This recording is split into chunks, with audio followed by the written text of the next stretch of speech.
సత్యస్వరూపి అయిన యేసుక్రీస్తు నామం పేరిట క్రీస్తునందున్న దేవుని ప్రియులారా, మీ అందరికీ హృదయపూర్వకమైన వందనములు తెలియచేయచ్చు ఉన్నాను. ఈ దినపు యేసయ్య కృపవార్త కొలసీలకు వ్రాసిన పత్రిక 3వ అధ్యాయం 9వ వచనం. ఒకరితో ఒకడు అబద్ధమాడుకుడి. క్రీస్తునందున్న దేవుని ప్రియులారా, మనము యేసుక్రీస్తు అను శరీరములో సాటి అవయవములమై ఉన్నామని, తప్పక ప్రతివాడు పొరుగువానితో సహోదరునితో నిజమే పలకాలని వాక్యం సెలవిచ్చుచున్నది. మనము ప్రాచీన స్వభావమును పరిత్యజించి దేవుని సన్నిధిలో నవీన పురుషునిగా సృష్టింపబడిన వాడిని పోలికను ధరించుకొని ప్రతివాడును సత్యముని చెప్పునట్లుగా ప్రయాసపడాలని వాక్యములో రాయబడి ఉన్నది. అయితే దేవుని పిల్లలుగా మనము అబద్ధమాడుతూ జీవించినట్లయితే తద్వారా మన జీవితంలో ఎంతో నష్టాన్ని చవిచూస్తామని చెప్పడానికి సందేహం ఏమీ కూడా లేదు. మనం చెప్పేది చిన్న అబద్ధమే, మనము జరిగించేది చిన్న అబద్ధమనే కార్యమే. అయితే దాని వెనకాల దుష్టుడున్నాడు. ఆ అబద్ధమునకు జనకుడు సాతాను. అయితే వాడి క్రియలు మనల్ని ఎట్లాంటి నాశనానికి తీసుకుని వెళ్తాయో తెలుసుకుంటే, మొట్టమొదటిగా మనం అబద్ధములాడితే దేవుని దృష్టిలో హేయులుగా మార్చబడతాం.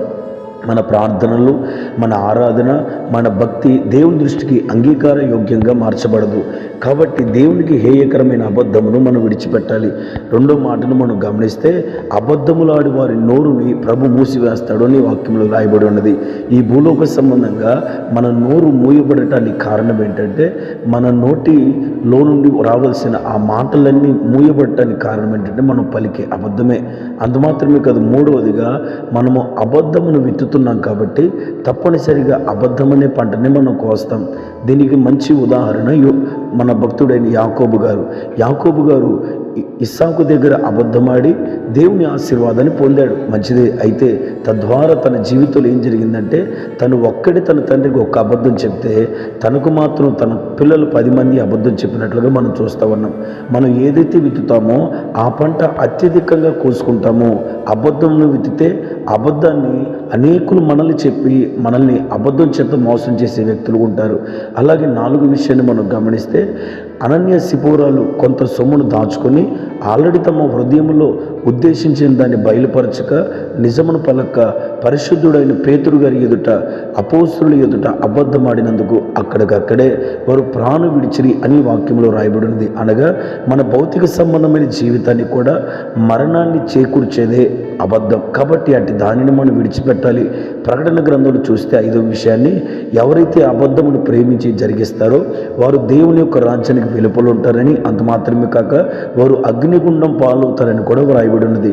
కాబట్టి దేవుని ప్రియులారా, ఎంత నష్టాన్ని కలిగిస్తున్న ఈ అబద్ధమును మనం విడిచిపెట్టి తప్పక నిజమనే పలుకుతూ సత్యమనే పలుకుతూ అబద్ధమును ప్రేమించి జరిగించుకోకుండా, ఒకవేళ అది ఉంటే ఇప్పుడే మనం ప్రార్థించి ఆ అబద్ధం వలన కలుగుతున్న నష్టాన్ని మనం తొలగించుకొని సత్యము పలుకున్నట్లుగా మన నోటిని ప్రభు సన్నిధిలో ఆయనకు అప్పగించుకుందాముగాక. ఆమెన్. ప్రార్థన.